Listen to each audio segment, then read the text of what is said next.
Last week, comedian and co-host of The View, Whoopi Goldberg, sent shockwaves throughout the Jewish world, which he claimed that the Holocaust isn't about race, but man's inhumanity to man.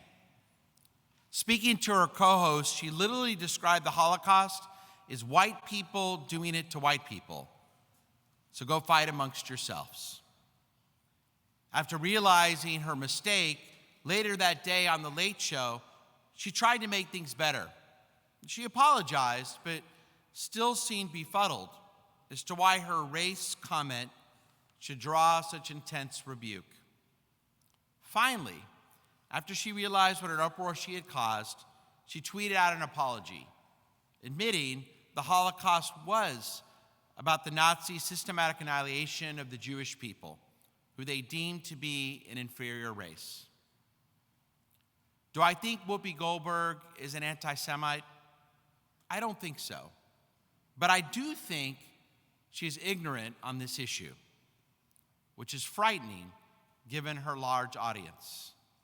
I know she's entitled to her views, but I would hope someone with such a broad and popular appeal would learn more about what happened then and what is happening today. So if I could sit with Whoopi Goldberg while she's serving her 2-week suspension, here's what I would tell her. Number one, Whoopi, you were wrong.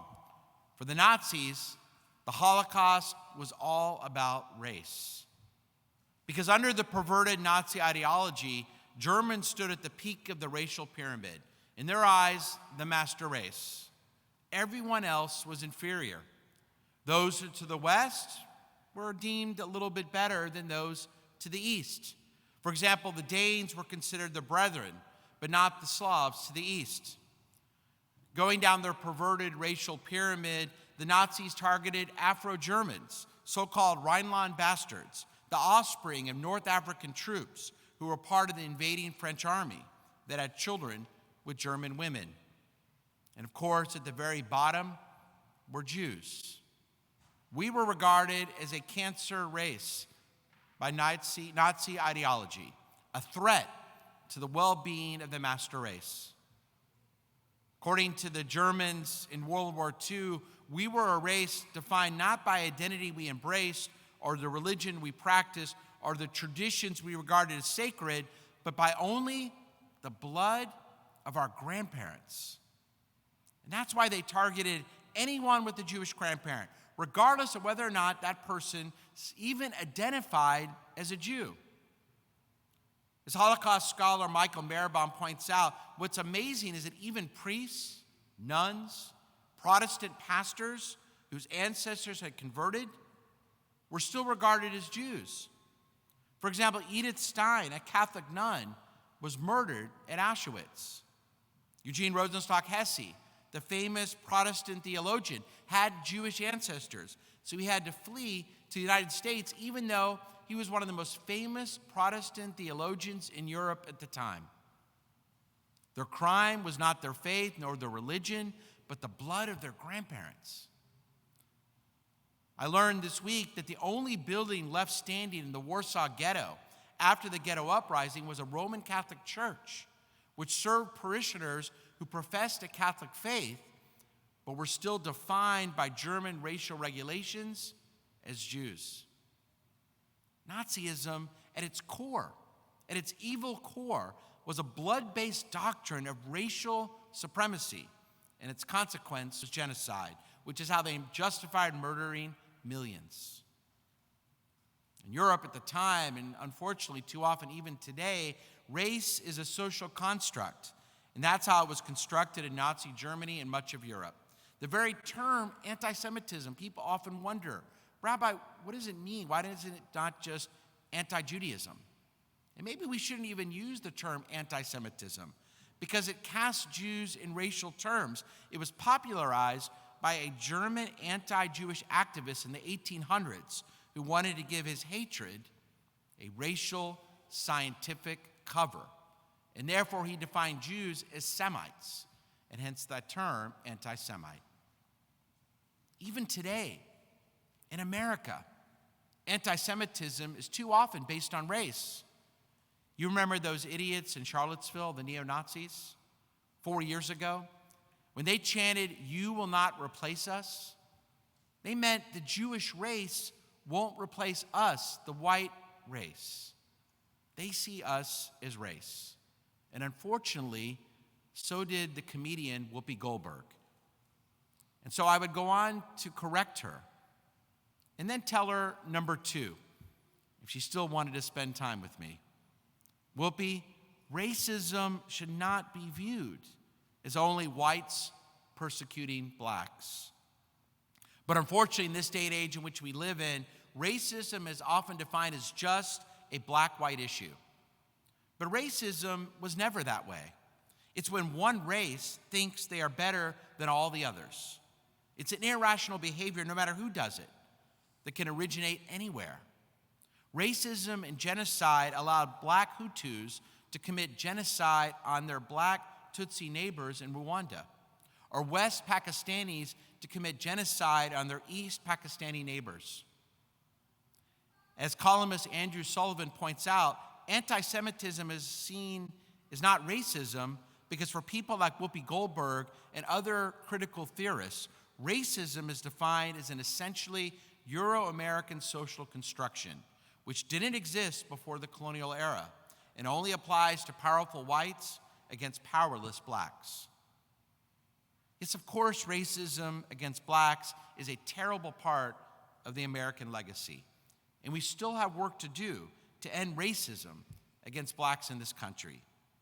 But believing racism has only happened here in America versus blacks misses a large amount of history and a large amount of the genocides that have occurred throughout human history. Because racism was never restricted to just persons of color. As the ADL points out in its definition of racism, racism occurs when individuals or institutions show more favorable treatment or evaluation of an individual or group based on race.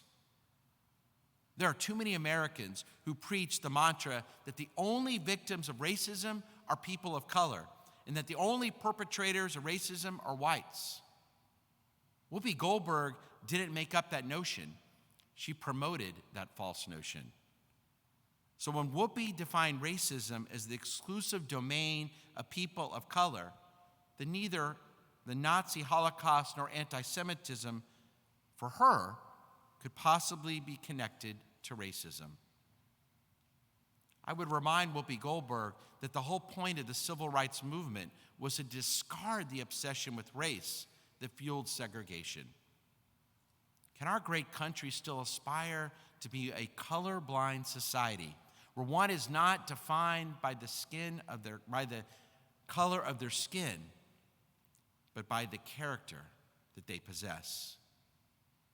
Can we still be a country where no one is defined by the color of their skin, especially us as Jews? And that brings me to the third, probably most important point I would make with Whoopi Goldberg. Contrary to anti-Semitic ideology, we Jews are not a race. We are a people. We are a religion.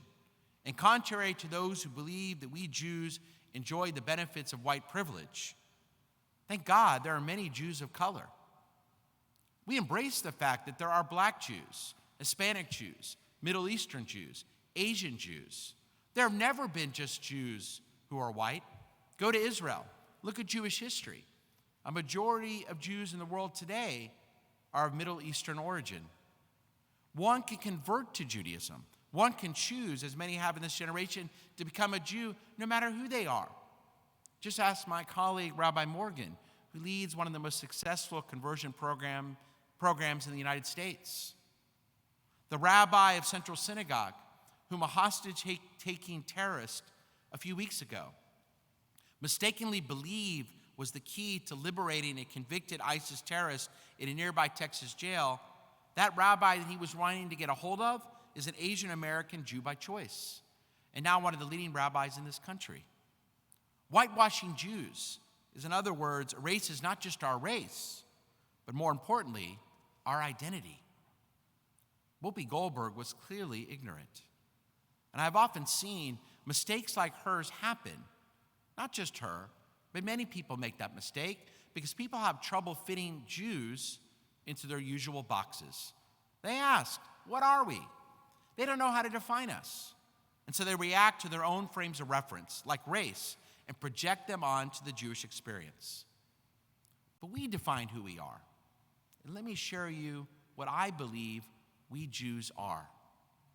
As writer Yair Rosenberg points out, Jewish identity doesn't conform to Western categories, despite centuries of attempts by society to shoehorn us in. And this makes sense because the Jewish people predate Western categories. We've been around too long. We're not quite a religion because one can be Jewish regardless of observance or specific belief. There are Jews who don't believe in God. There are Jews who don't follow mitzvot, but they're still Jews. And we're not quite a race, far from it, because people can convert in. Judaism is not merely a culture or ethnicity, because that leaves out all the religious components. And it's not simply a nationality, because although Jews do have a great homeland, and many identify as part of the Israeli people, some Jews do not, and they're still Jews. Instead, we are not a typical sectarian Western faith tradition. We have been around too long and lived in too many places across this globe that transcends generations. Judaism is a beautiful and unique combination of religion, culture, ethnicity, and nationality. I like to think that we Jews are more like a family, and we welcome anyone to that family, no matter who they are and where they've lived. And we are a strong, everlasting family that tries to fulfill the same charge that God gave our first mother and father, Abraham and Sarah, long ago. V'yeh bracha, to be a blessing. And it's an awesome responsibility. How do we show other people to bring God into this world, to bring light into this world, to follow certain God-given commandments, to set an example, to perfect humankind? It's an awesome responsibility. And some have persecuted us for it. Others have been confused by our mission and our unique identity. But despite that, we continue not to just survive, but thrive. And we will never stop and never give up our God-given responsibility. No, my friends, I don't believe Whoopi Goldberg is an anti-Semite. But I hope she uses these 2 weeks to meet with Jewish historians, scholars, and rabbis like myself. Because ignorance can be an invitation to learning, an opportunity to grow. And I'm also hopeful her misstep has provided a public opportunity to address these all-important issues, especially today. We need to have more conversations amongst Jews with our non-Jewish friends about these important topics going forward. Not fewer conversations, but more.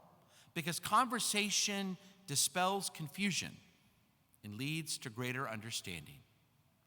And given recent events, we need a lot more understanding about our Jewish family and our public discourse. Shabbat Shalom.